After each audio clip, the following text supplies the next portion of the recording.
Position des banques sur le Forex. Alors avant de démarrer, je vais vous demander de me confirmer que vous m'entendez correctement et que l'image est aussi correcte.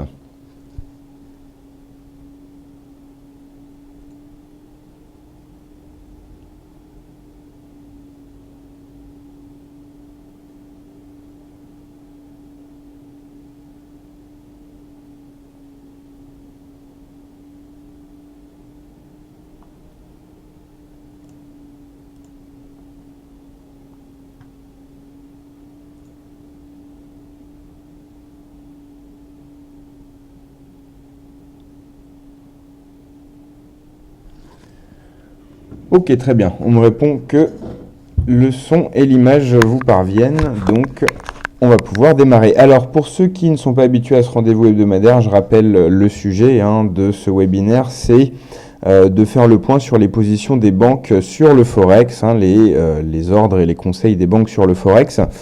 On tire ces informations d'un service édité par nous, donc professeurforex.com, un service qui est accessible gratuitement aux clients de FXCM, et ce service consiste à compiler, rechercher et compiler toutes les positions des banques dont elles parlent publiquement, et également tous les conseils qu'elles peuvent envoyer d'une manière ou d'une autre à leurs clients. Donc c'est de ça qu'on parle. Ce qu'il faut savoir, c'est que c'est des conseils souvent swing trading moyen terme. C'est assez original par rapport à ce qu'on trouve d'habitude en termes de signaux de trading sur Internet. C'est souvent beaucoup plus des signaux de court terme.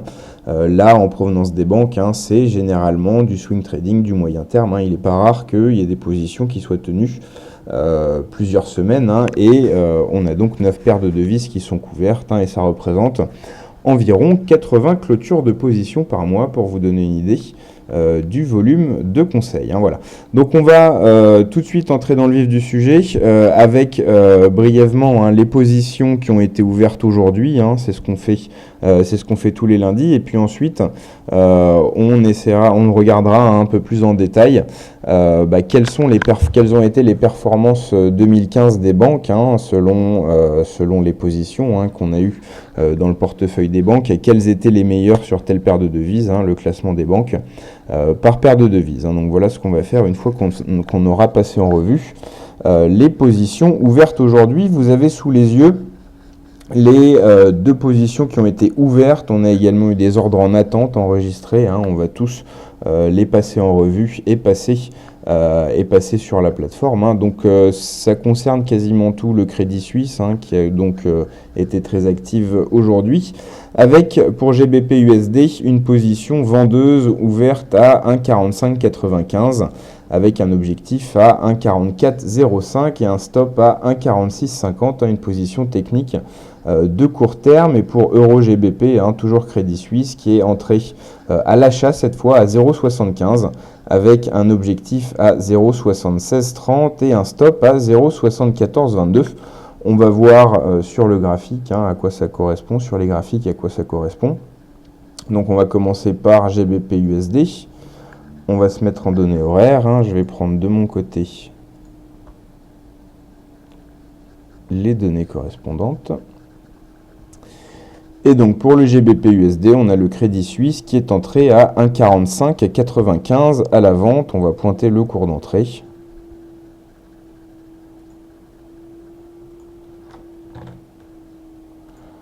Avec un objectif à 1,4405.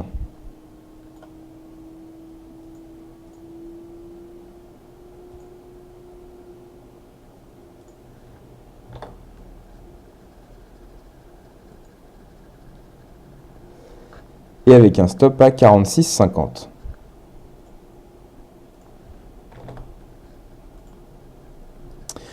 Voilà, donc ce qu'on peut voir déjà, c'est que cette position qui a été déclenchée ce matin se passe déjà bien, vu qu'on est, on est sur une baisse plutôt aujourd'hui. Sur le GBP USD, on est entré sur les 45,95, et là on est sur les 45,55, donc déjà une position qui affiche des gains latents de 40 pips, et avec un objectif qui est pas très loin. C'est considéré comme une position de court terme, Mais bon, on se doute bien qu'un objectif à presque 200 pips, hein, c'est quelque chose qui peut être atteint en quelques jours également. Un court terme, dans les positions qu'on affiche dans le portefeuille des banques, hein, ça veut en aucun cas dire intraday, hein, ça veut plutôt dire quelques jours. Hein. Donc voilà, pour cette position court terme de Crédit Suisse sur le GBP USD, un ordre de vente, hein, qui se passe bien pour l'instant. Hein.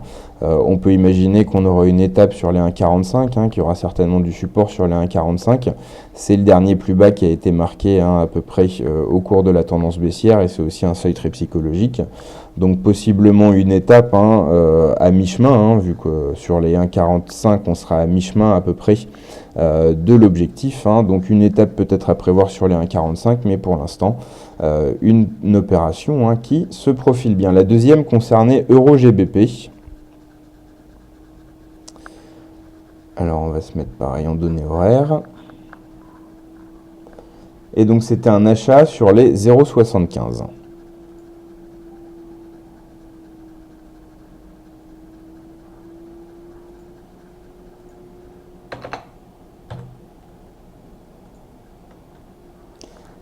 Avec un objectif à 0,7630.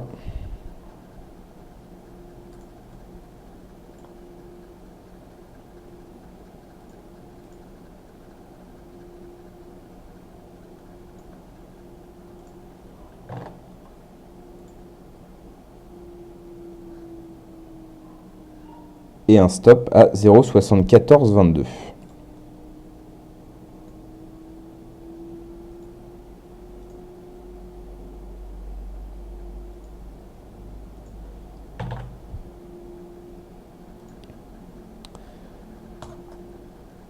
Voilà, bon, là on voit que la situation est différente vu que la position part en perte pour aujourd'hui. Acheter sur les 0,75, hein, ça avait effectivement du sens. Hein, on pouvait supposer qu'on allait avoir un support sur ce seuil, mais ça n'a pas été le cas. Hein. Euro-GBP a nettement chuté depuis ce matin. Hein, on est actuellement sur les 74-67. Hein, après être entré sur les 0,75, donc rien de catastrophique, mais on a quand même, hein, été pas loin du stop, hein, vu que le plus bas journalier était sur les, plus précisément, plus bas journalier sur les 74,41, hein. Non, plus bas journalier, pardon, ouais, sur les 74,41, et on a un stop à 74,22, donc à une vingtaine de pips du stop. Hein, on peut considérer qu'on n'est pas passé loin. Mais bon, effectivement, on voit que la tendance globale depuis quelques jours, hein, elle est plutôt haussière, hein, sur Euro-GBP. C'est une position qui à ce stade reste défendable. Hein. L'objectif peut paraître un peu excessif parce que c'est vrai qu'on a pas mal d'étapes à franchir avant, hein, les 75-50, hein, le dernier sommet qui avait l'air d'être une résistance, et aussi les 0,76, hein, donc peut-être un objectif un peu ambitieux, mais pour l'instant, hein, le fait que ça parte dans le mauvais sens aujourd'hui remet pas en cause le bien fondé de la prise de position. Donc voilà pour la deuxième position qui a été ouverte ce matin. Voilà, alors je fais un tour sur les commentaires, hein. Alors une personne me parle de coupure de son intermittente, j'ai qu'une personne qui m'en parle, donc c'est possible que ça soit un problème de votre côté, hein. Je vais donc poursuivre avec cette fois les ordres en attente enregistrés aujourd'hui, hein. Donc 4 ordres en attente, euro-USD, euro-yen, dollar australien contre dollar américain et USD CHF. Donc alors sur l'euro-dollar, hein, c'est un ordre limite de vente, hein. Crédit Suisse attend une remontée à 1,099 pour se positionner à la vente. Pour l'euro-yen, c'est la même stratégie. Et des ordres limites d'achat pour AUD-USD et USD-CHF. Hein, on attend une légère baisse pour pouvoir se positionner à l'achat. On va voir donc en détail, hein, pareil sur les graphiques, les justifications, hein, de ces prises de position.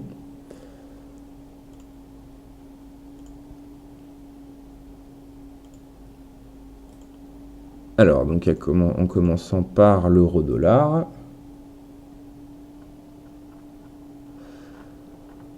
En données horaires, donc un ordre limite de vente à 1,099.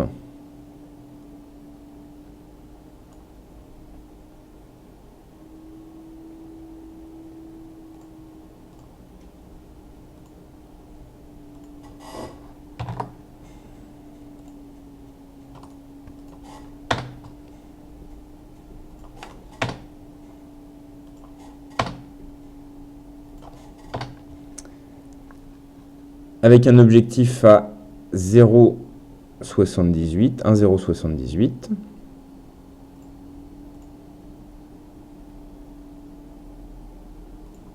Voilà. Et avec un stop à 1,1060.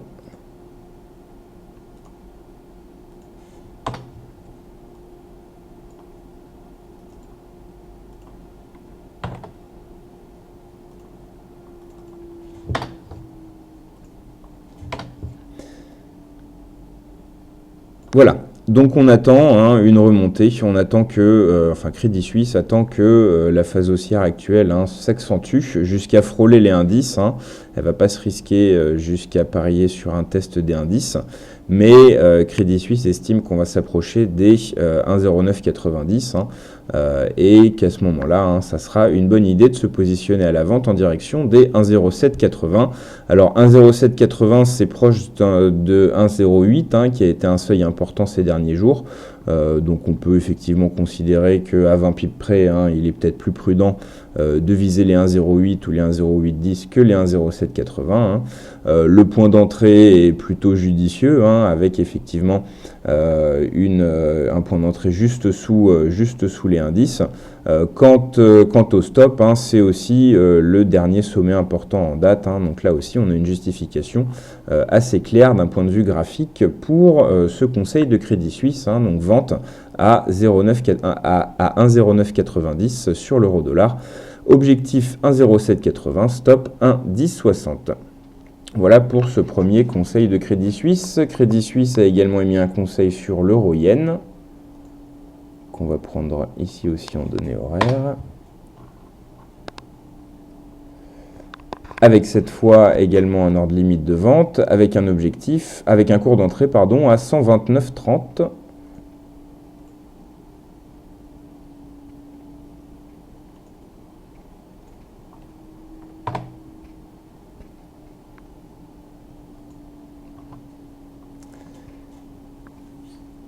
Un objectif à 126,80.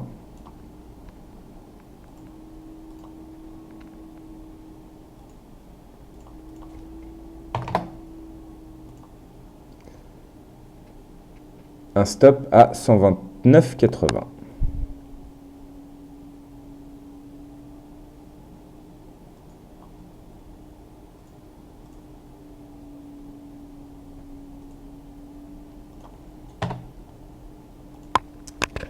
Donc là, ce qu'on voit tout de suite, c'est que c'est une position assez prudente en termes de gestion du risque, avec un stop assez serré, un stop à 50 pips, alors qu'on a un objectif à 300 pips.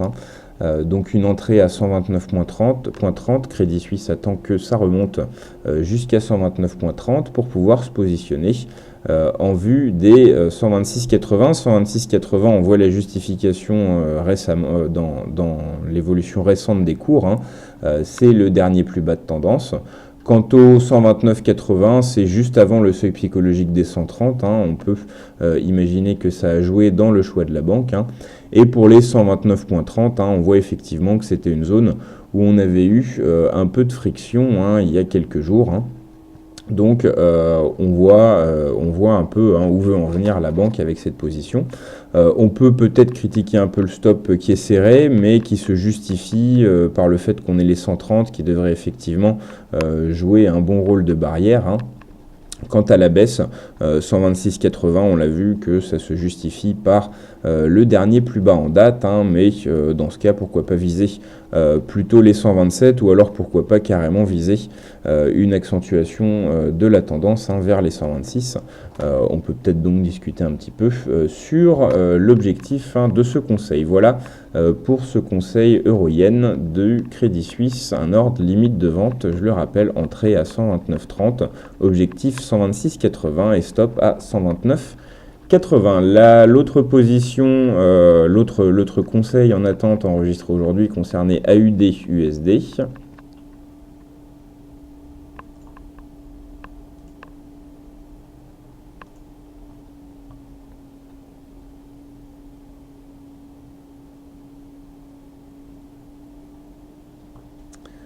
Qu'on va donc étudier en données horaires également.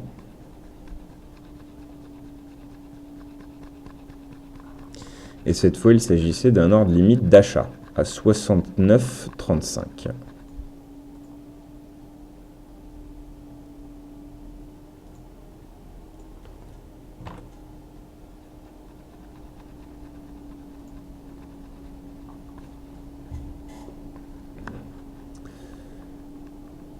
Avec un objectif à 70,75.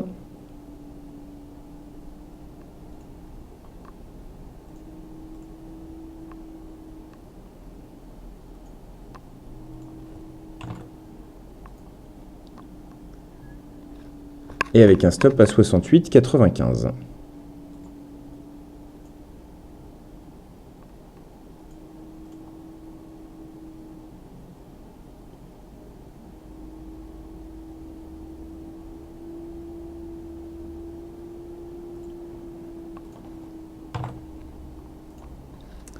Voilà, donc là aussi un stop assez serré hein, par rapport à l'objectif. Donc je rappelle, ordre limite d'achat, hein, on attend que ça baisse pour pouvoir acheter. Là en l'occurrence, on attend que ça baisse jusqu'à 69,35, c'est-à-dire les derniers plus bas de la tendance. Hein, voilà les justifications graphiques.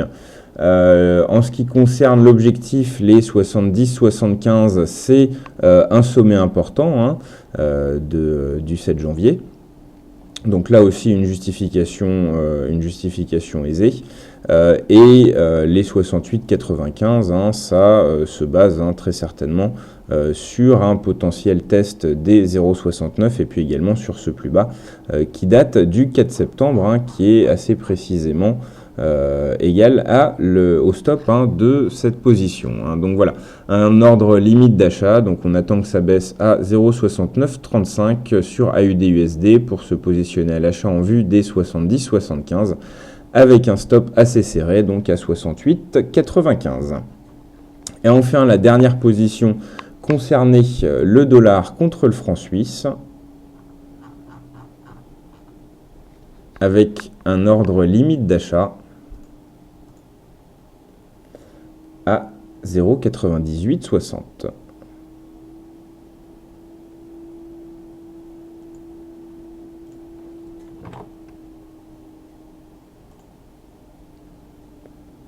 Avec un objectif à 1,0120. Donc, mis sur un retour au-dessus de la parité. Hein.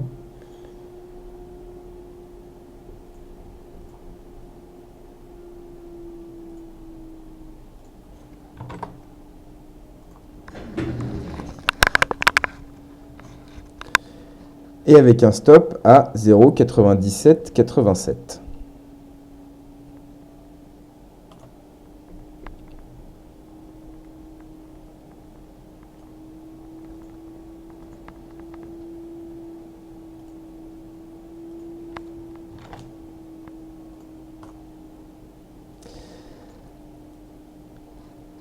Alors, le point d'entrée sur les 98-60, hein, on voit que c'est effectivement un support assez important. Hein, on voit que du 22 décembre, enfin toute la fin du mois de décembre, ça a été vraiment un support très solide pour la paire.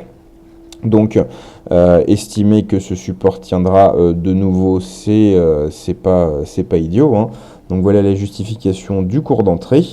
Au niveau de l'objectif, on voit assez facilement hein, que ça correspond aux deux derniers sommets hein, qui se sont réalisés sur ce seuil. Quant au stop, hein, les 0,9787, hein, on voit aussi que c'est très précisément le plus bas du mois de décembre. Hein. Donc voilà où sont les justifications hein, des positions donc, qui se justifient assez facilement hein, d'un point de vue graphique. Hein. C'est ça qui est important aussi dans le portefeuille des banques. Hein. J'en profite pour faire une petite parenthèse. Je vous ai dit au tout début qu'on avait environ 80 positions par mois. Hein. 80 positions par mois. 80 positions par mois sur du swing trading hein, moyen terme, c'est un volume hein, très important. Donc, on peut être amené à devoir faire des choix. Hein, et il y a différentes manières de faire des choix. Hein. La première, c'est de faire ce qu'on fait hein, devant l'écran ici, hein, à savoir passer derrière les banques, hein, essayer de voir si on est d'accord avec leurs conseils, hein, tout simplement, avec nos connaissances en analyse graphique hein, et en analyse technique. Donc ça, c'est la première manière de filtrer en quelque sorte, hein, tout simplement de voir si on est capable de comprendre pourquoi la banque a pris telle ou telle décision. La deuxième manière, c'est aussi d'analyser les performances des banques, hein, pour savoir si certaines banques, hein, seraient pas, hein, plus performantes sur certaines paires de devises que sur d'autres, hein, et donc suivre en conséquence les conseils, hein, c'est-à-dire suivre les conseils de telle banque pour telle paire de devises, mais pas pour une autre, etc. hein. Et c'est ça qu'on va faire, hein, justement dans les prochaines minutes, c'est vous montrer le classement des banques par devise. Je vais faire un petit tour sur les commentaires. Alors, on me demande si c'est des positions en intraday ou de court terme. Non, c'est pas du tout des positions en intraday, c'est des positions généralement de swing trading et de moyen terme. Hein. Donc voilà, hein, voilà où se situer, hein, au niveau des horizons de temps. On me pose des questions aussi sur l'origine, hein, de ces conseils. Alors c'est surtout pas, hein, des informations confidentielles de salles de marché, hein, c'est des informations publiques. Ce qu'il faut savoir, c'est que toutes les banques ont des sites plus ou moins réservés à leurs clients, hein, sur lesquels elles publient des conseils.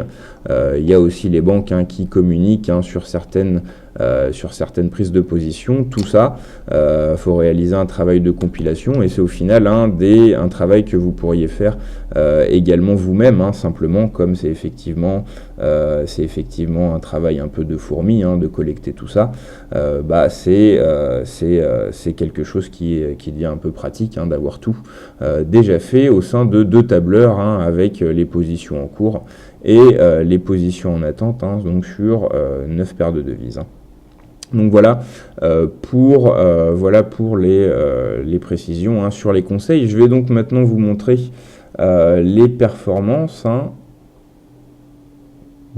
paire de devises par paire de devises.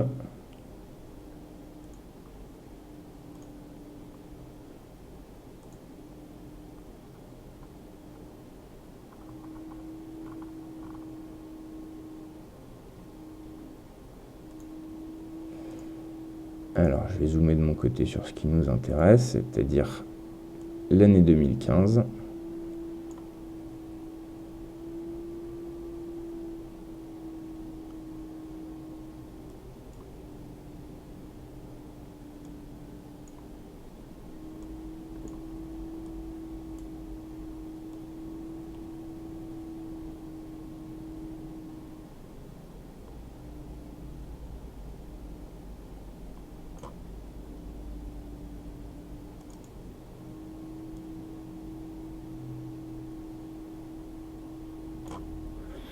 Voilà. Alors on a là le classement euro-dollar, hein, que on a déjà vu la semaine dernière, hein, depuis le début de l'année. Donc là on va devoir changer pour mettre depuis début 2015, hein, ça concerne les performances 2015, hein. Donc on voit que sur l'euro-dollar, hein, BNP est la première banque, et ce qu'on avait noté la semaine dernière, hein, c'est que Morgan Stanley était la banque la moins performante, hein, avec une perte de 636 pips, hein, sur l'euro-dollar en 2015.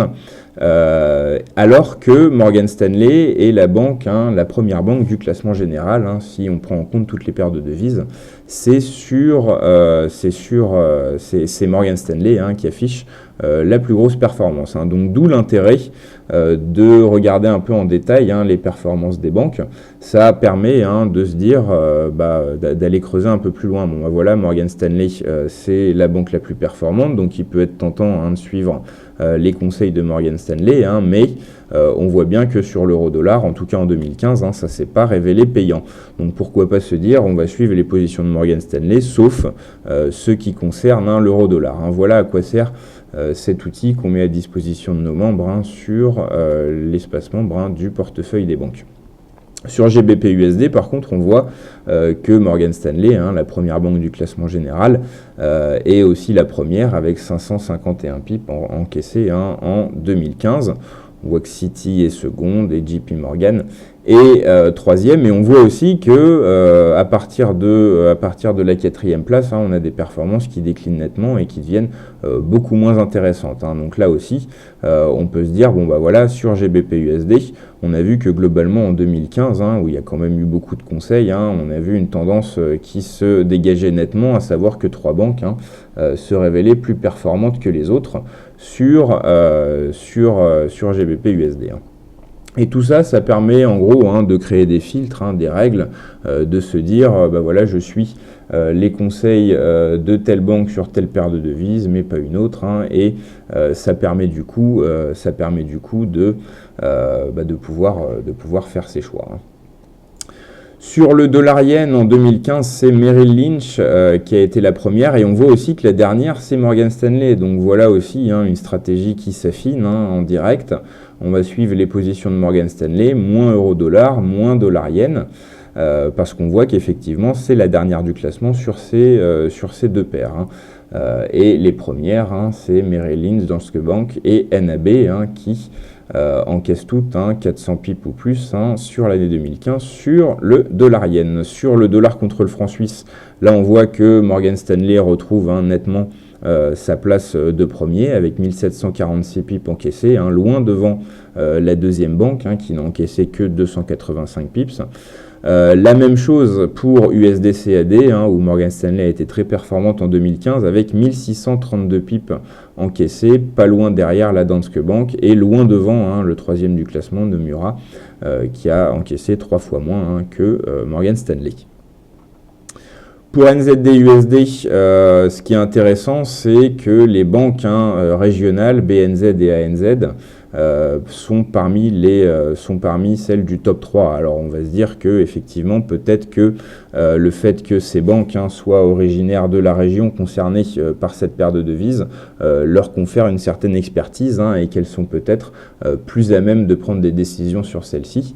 Là c'est en tout cas ce qu'on peut en déduire. Donc sur AUD/USD et NZD/USD, pourquoi pas s'intéresser plus précisément au conseil de BNZ et ANZ, avec également Morgan Stanley qui là aussi retrouve sa place dans le top du classement. Pour AUD/USD, on a Citi qui est premier, Morgan Stanley qui est deuxième. On voit que c'est une paire qui a globalement pas été très performante. On a au total 358 pips encaissés en 2015 sur cette paire. Sur dollar-yen, il n'y a pas eu beaucoup de positions, peu de banques sont intervenues. On a eu 4 banques principalement qui ont travaillé la paire pour l'année 2015, avec au total un résultat négatif, mais avec JP Morgan qui s'en sortait mieux que les autres avec 432 pips de gains. Et enfin sur Euro-GBP, on a BNP Paribas qui était en première. Là aussi, on peut parler d'expertise régionale parce que on avait BNP Paribas qui était la première sur l'euro-dollar. Elle est également la première sur l'Euro-GBP. C'est une banque française.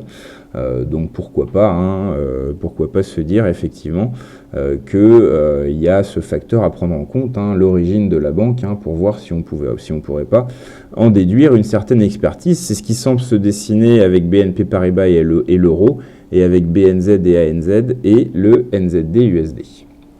Voilà donc pour les performances 2015 devise par devise. Ça vous montre, c'est une petite partie de l'outil d'analyse des performances. Il y a les classements sur toute l'année, les classements depuis 6 mois, depuis 3 mois, depuis 1 mois. Donc on peut affiner ces règles, suivre de près les performances des banques. Et donc affiner sans cesse les décisions et les filtres entre guillemets qu'on applique à nos choix quand on se sert du portefeuille des banques. Je vais simplement terminer en vous rappelant que cet outil est accessible gratuitement pour 1 an pour les ouvertures de compte FXCM et qu'on se retrouve bien sûr tous les lundis à 16h pour un point sur les positions des banques et leurs performances, et également peu après la fin du webinaire sur la chaîne YouTube de DailyFX sur laquelle sera diffusé l'enregistrement d'ici quelques minutes. Voilà, je vous souhaite à tous une très bonne après-midi de trading si ce n'est pas encore terminé, et je vous donne donc rendez-vous à la semaine prochaine pour un autre point sur les positions des banques. Bon après-midi à tous, au revoir.